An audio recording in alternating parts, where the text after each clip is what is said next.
There's a Lao Tzu quote that goes, nature never rushes, yet it accomplishes everything. If I have an inspired desire that I wish to attract into my life, should every single step towards the realization of that vision be effortless and Yes. of ease, or will there be times of effort like growing pains? Well, when you're really in the flow, it feels effortless because you've done the efforting as you sifted through the contrast. In other words, the effort factor really is in the sifting through the contrast and deciding what you don't want and deciding what you do want. But once you've launched that rocket and source is flowing to it, then it's the effortlessness that means you're on the path, and it's the feeling of effort that means you're slowing it down. Whew. How important to know that.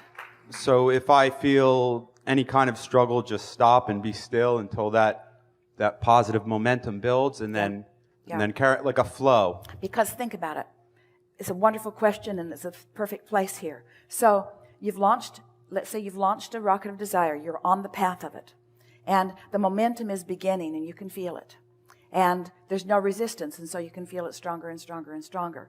In the moment that and you could carry that all the way to fruition, and it would just feel glorious and easy all the way.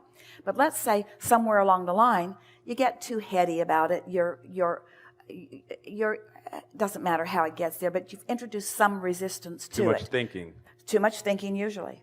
Right. So you've so much thinking that you tiptoed into resistant thought. Right. There is never too much thinking when you're allowing. When you're guided.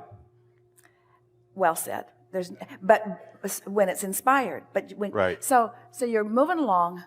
The momentum is stronger, and then you introduce some contradictory thought to it, and it is in that moment that you feel like you need to try harder.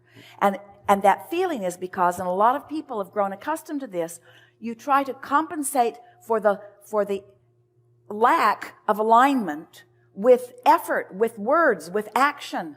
Right. So that's why people think that it should be harder. That's why it is a little bit tricky to convince you that you're supposed to feel good and that it's supposed to be easy. Because you've been convinced by others that if it's easy, you're lazy. And path of least resistance is something that you were never encouraged to, you lazy person. Path of least resistance? No, don't get on the path of least resistance, they say. You need to get on the path of diligence. Nobody ever gets good at something unless they try hard. Nobody ever gets a monument built for just laying around and being easy. Right. So it should be as natural as the urge to eat or drink, or even something not thought of, like an automatic process like digestion. It's just happening. It's perfect. It's of the universe and source. That's perfect and brilliant. And haven't you had those experiences where, relative to something that you're creating, that you get in that feeling of flow, where it just feels like the entire universe is converging on your behalf. There's no recollection of even the thought process in itself. It happened, and time disappeared, and that's when you know. That's what you're reaching for. It's happened and happening, and yeah. That's it. Your words are perfect. We can't find any improvement. Thank you. Yeah.